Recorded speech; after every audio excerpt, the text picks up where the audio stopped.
Cet épisode présente la fin de la célébration du sacrement de confirmation. Il débute par le geste d'imposition des mains et se termine par les rites de conclusion. Au temps des apôtres du Christ, le premier rite du sacrement de la confirmation était l'imposition des mains. La liturgie catholique a conservé ce geste, mais la célébration s'est enrichie d'un nouveau signe, l'onction du Saint-Crème. Accompagnés des paroles sacramentelles, ce sont ces deux gestes qui confèrent la confirmation.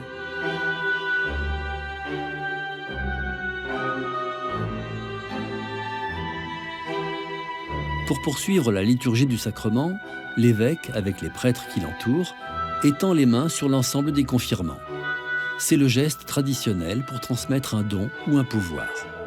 Pour les chrétiens, depuis les temps apostoliques, c'est le signe du don de l'Esprit.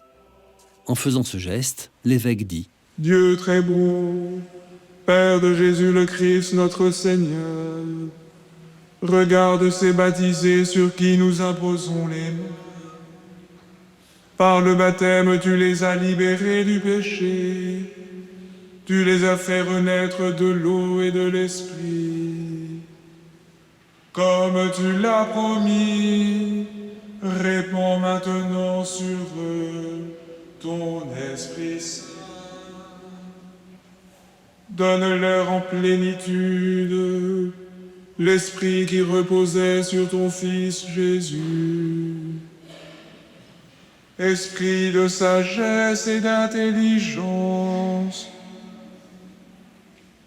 esprit de conseil et de force,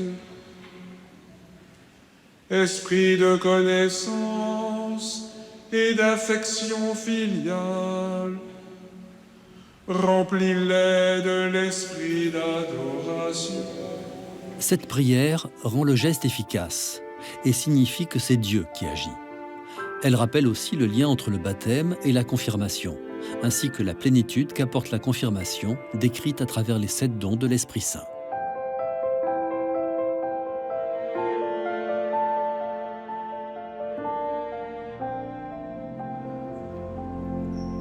Ensuite, par un geste de signe de croix, l'évêque marque le front de chacun avec le Saint-Crème.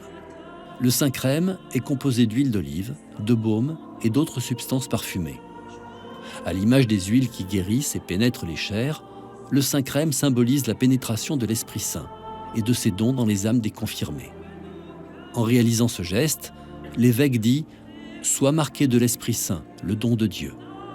C'est le geste essentiel de la confirmation par lequel le confirmé devient un autre Christ, comme Jésus, car le mot Christ signifie « oint ». Ainsi, l'onction d'huile signifie que l'Esprit Saint sera toujours avec lui, comme il était toujours avec Jésus. Et de la même manière que cette huile répand une bonne odeur, le confirmé est appelé à répandre la bonne nouvelle de Jésus. Un dernier geste de l'évêque vient achever le sacrement.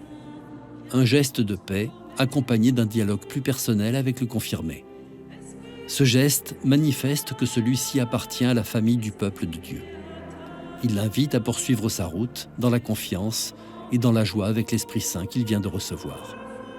Ce geste rappelle que l'Église est une fraternité basée sur l'amour et au service de l'amour.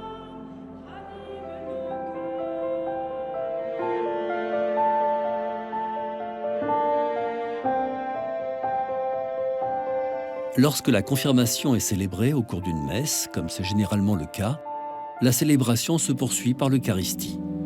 Les nouveaux confirmés sont invités à y participer pleinement en recevant la communion. Ils atteignent ainsi l'accomplissement de leur initiation chrétienne.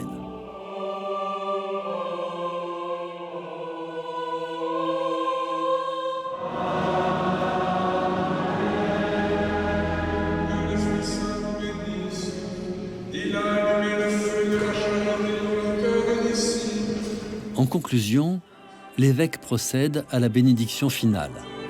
Il invite les nouveaux confirmés à retourner dans le monde terrestre pour que les dons reçus lors du sacrement portent leurs fruits en dehors des murs de l'Église et pour qu'ils puissent participer à la mission divine.